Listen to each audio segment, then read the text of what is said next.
সকলোকে সুপ্ৰভাত জনাই আজিৰ ভিডিঅ'টো আৰম্ভ কৰিছোঁ। ৰাতিপুৱাই মাছ দিয়া ল'ৰাটোৱে আহি ডাঙৰ ৰৌ মাছ এটা দি থৈ গ'লহি। গতিকে মাছ বুলি ক'লে পানীলাও তৰকাৰীখনেই মনলৈ আহে নহয়নে? তাতে ঘৰত যদি ওলমি ওলমি পানীলাও লাগি থাকে আৰুতো কথাই নাই।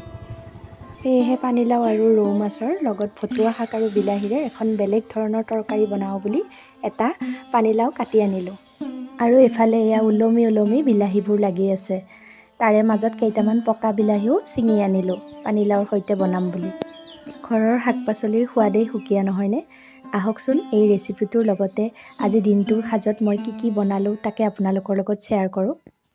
প্ৰথমতে পানীলাওটো নিজৰ চাইজ অনুসৰি সৰু সৰুকৈ কাটি ল'লোঁ আৰু এইফালে এয়া ৰৌ মাছ 4 টুকুৰ ডাঙৰ চাই ধুই ল'লোঁ। আপোনালোকে যিকোনো মাছেই ইউজ কৰিব পাৰে, সৰু মাছো ইউজ কৰিলে ভাল লাগে এই তৰকাৰীখন খাই।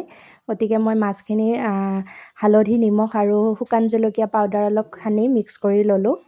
আৰু এতিয়া এয়া তৰকাৰীখনৰ কাৰণে যোগাৰ কৰিছোঁ এয়া পানীলাও, বিলাহী, কেইটামান মচুৰ দালি আৰু এইখিনি মাছ আৰু এই আদা নহৰু পেষ্ট আৰু পিঁয়াজ আৰু এইখিনি ভতুৱা শাক। এতিয়া মাছ কেইটুকুৰ ভাজি ল'ম। মাছ কেৰাহীত নলগাৰ এটা টিপছো আপোনালোকৰ লগত শ্বেয়াৰ কৰিম। মাছখিনি ভাজি লওঁতে মানে ভাজিবৰ সময়ত যেতিয়া কেৰাহীত দিব তেতিয়া লগে লগে লৰাই দিব। তেতিয়া মাছটো যিমান মানে গেলা বা অকণমান কোমল হ'লেও মাছটো লাগি নধৰে। আৰু এটা কথা সকলোৱে চাগে জানেই, কেৰাহীত তেলটো পূৰা গৰম হ'বলৈ দিয়াৰ পিছতহে মাছটো দিব কেৰাহীত।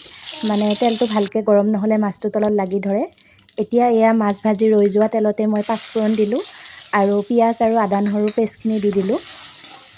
আদা নহৰুখিনি মই মিক্সিত খুন্দা নাই, থেতেলিয়াইহে লৈছোঁ। আৰু এয়া হালধি আৰু নিমখ পৰিমাণ অনুযায়ী মই দি ল'লোঁ। এই তৰকাৰীখনত আৰু বেলেগ মছলা ইউজ নকৰোঁ। এতিয়া পানীলাওখিনি ইয়াত দি দিলোঁ। বিলাহীকেইটা কাটি নল'ব, বিলাহীকেইটা গোটে দি দিব, কাৰণ কাটি ল'লে পানীলাওখিনি ভালদৰে নিসিজে। আৰু এয়া দালিখিনিও দি দিলোঁ। এতিয়া গোটেইখিনি ভালদৰে মিক্স কৰি ল'লোঁ আৰু এতিয়া ওপৰতে দি দিম ভতুৱা শাকখিনি। ভতুৱা শাকখিনি মই কাটি লোৱা নাই, এনেদৰে দি দিছোঁ আৰু ঢাকোন মাৰি ৰাখি দিছোঁ। আৰু এফালে বাৰীৰ পৰা ছিঙি আনিলোঁ এয়া সৰুৱা বেঙেনা, মানে সৰু বেঙেনা, আৰু এনেদৰে মই খিচখিচকৈ কাটি ল'লোঁ। আৰু এয়া এটা কেৰাহীত তেল আৰু পাঁচফোৰণ দি বেঙেনাখিনি ফ্ৰাই কৰি ল'ম।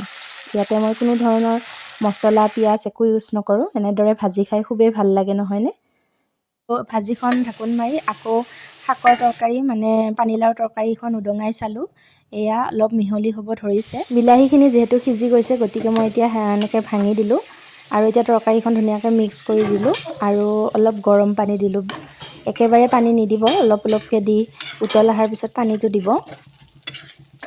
এয়া এটা ধুনীয়া কালাৰ আহিছে তৰকাৰীখনৰ আৰু গোন্ধটোও ধুনীয়া আহিছে। আৰু এতিয়া মাছ কেইপিচ মই দি দিলোঁ, কিন্তু লৰাই নিদিওঁ, এনেকৈ ঢাকোন মাৰি থৈ দিলোঁ। 3 মিনিটমানৰ পিছত ঢাকোন উদঙাই আৰু অলপ পানী দিলোঁ আৰু লাহে লাহে এতিয়া মই লৰাই দিম। যিহেতু মাছ কেইপিচ ভাঙি যাব পাৰে, গতিকে লাহে লাহে লৰাই দিলোঁ আৰু ভালদৰে উতলিবলৈ দিলোঁ। আৰু অলপ সময়ৰ পিছত মই ইয়াত ধনিয়া পাত দি দিলোঁ। এয়া তৰকাৰীখন খুব ধুনীয়াকৈ হৈ গৈছে। আৰু এইফালে এয়া মটৰৰ ঘুগুনি বনালোঁ। এয়া মোৰ পানীলাওৰ তৰকাৰী ৰেডি হৈ গৈছে। পানীলাও, ভতুৱা আৰু বিলাহীৰ তৰকাৰী। খুবেই ভাল লগা এখন তৰকাৰী, বনাই খাই চাবচোন আপোনালোকে আৰু জনাব মোক কেনেকুৱা পালে। এয়া কালাৰটো দেখিছেনে, ইমান ধুনীয়া হৈছে, লগতে খাবলৈ টেষ্টটো বহুত ধুনীয়া হৈছে। আৰু আজি দুপৰীয়াৰ থালি এইখন আপোনালোকৰ লগত শ্বেয়াৰ কৰিলোঁ। থালিখনত আছে বেঙেনা ভাজি, এই পানীলাও আৰু ৰৌ মাছৰ তৰকাৰী, বুট আৰু ৰাজমাহৰ তৰকাৰী, লগত নেমু আৰু পিঁয়াজ এটুকুৰ। ভিডিঅ'টো যদি ভাল পালে তেনেহ'লে মোৰ চেনেলটো লাইক, শ্বেয়াৰ আৰু ছাবস্ক্ৰাইব কৰিব। আজিলৈ বাই বাই।